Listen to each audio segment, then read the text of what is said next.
Magandang araw mga kaibigan. Ito po, continuing story sa Senado, nasibak na sa pwesto si Senator Soto as Senate President. Goodbye. Of course, mag-iba ang liderato. Kaya ang Senate Pro Tempore, nasibak na rin si Lacson. Ang bagong Senate Pro Tempore na ngayon, walang iba kundi si Senator Loren Legarda. Napanood ko mismo yung live kanina, yung pagpanumpa niya as Senate Pro Tempore. Sorry! Ganyan talaga ang buhay. Anong sabi ni Senator Soto? Ipaubaya na lang daw niya sa Diyos ang lahat. I trust in His heart. It's God's plan. Oh, yan na!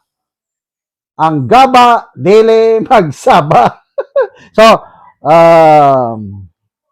ongoing na po ang talakayan na ng yung plenarya, no? Ang nagpre-preside na si Senator Senator Cayetano na Senate President. Ang pinag-uusapan nila, kasi naka-standby sila ngayon eh. Pinag-uusapan nila yung nangyari kay Senator Bato.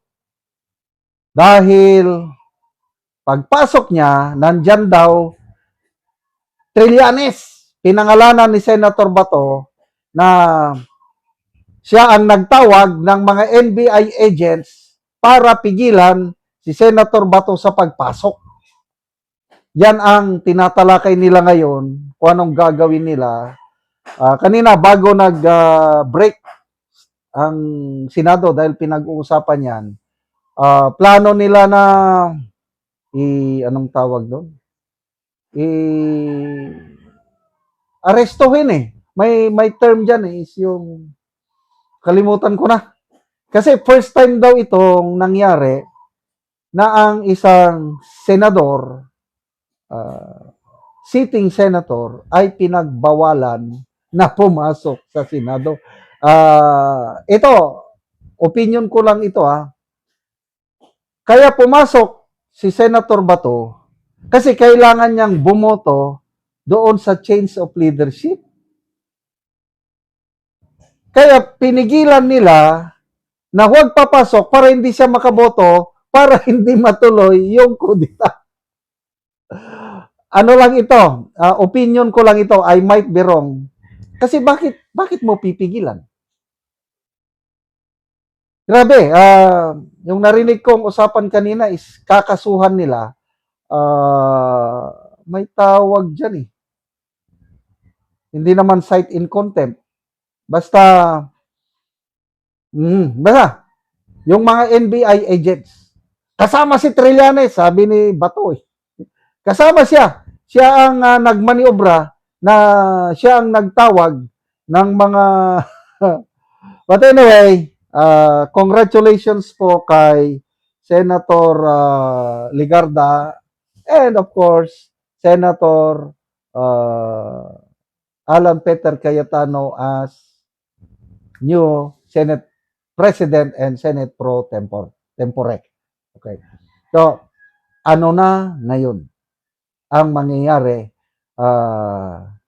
Ang tanong dyan is, itutuloy pa ba ng mga kongresista ang pagboto doon pabor sa impeachment ni VP Sara knowing na ang trial ni VP Sara ang mag-handle ay kanyang mga kakampi.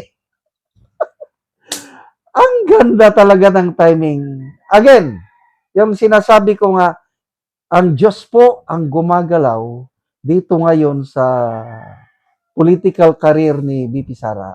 Itong timing ng kudita ngayon is napakaganda. And I believe that it is God's design. Unang nakita ko na God is moving is yung malalakas na, ito na, ongoing na ano. People who had the floor, the Honorable Senators and Senator Soto, I'm hereby directing the Sergeant at Arms to complete his investigation, to continue to talk to the NBI and to former Senator Trillanes, and give us a written report within the next 30 to 45 minutes. For the information, the initial report of the Sergeant of Arms is that the NBI is claiming that they are here to arrest Senator Bato, but they do not have an arrest warrant. Yo! Okay, that is why it is critical that either the Sergeant at Arms or the report or a written report. No? So, but he will complete his report by talking to them now. Senator Jinggoy. Mr. President, do you mean to tell me that the NBI were here to arrest Senator De Rosa without the benefit of any warrant of arrest? Yes. So far, I do not want to talk in a partial investigation, but so far there is no information that the NBI informed the Senate, which by tradition, no law enforcement agency has ever come to the Senate in secret to affect an arrest.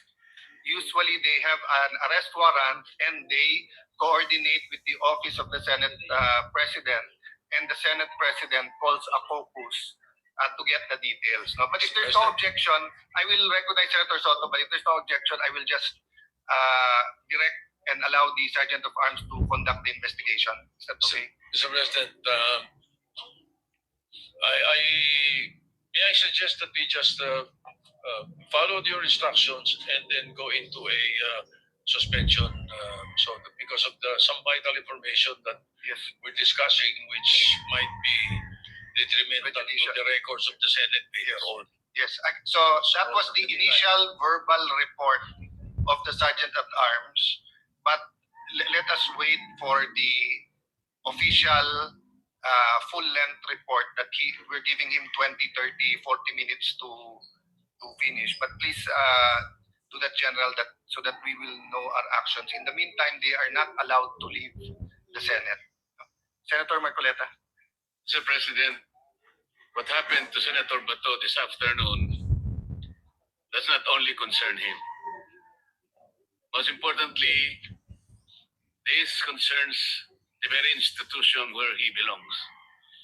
It is not only a disrespect to an incumbent and sitting senator of the Republic, but this is an act ridiculing this institution. Hindi po simpleng bagay yun, Mr. President. Kahit na po yung sinasabi natin na wala namang complaint or charges against him, wala namang bakit sila mag-aaresto. That's another point, Mr. Speaker. Yun lamang po napigilan siya, na pumasok siya para gampanan ang tungkulin niya.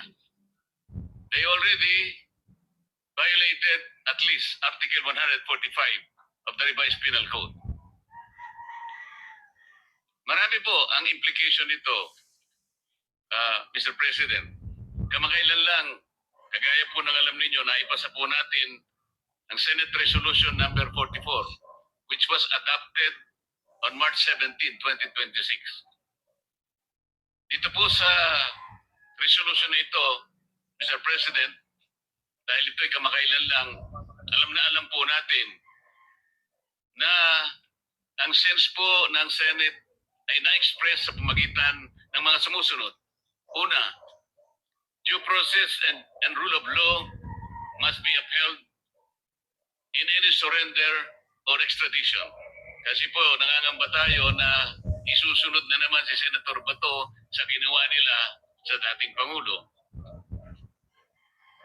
Filipinos not formally charged or convicted have the right to due process and will be guaranteed reasonable time and opportunity to seek redress from the courts and avail of any legal remedies available to them. Okay, so bigyan ko kayo ng additional update mamaya. Abangan ninyo.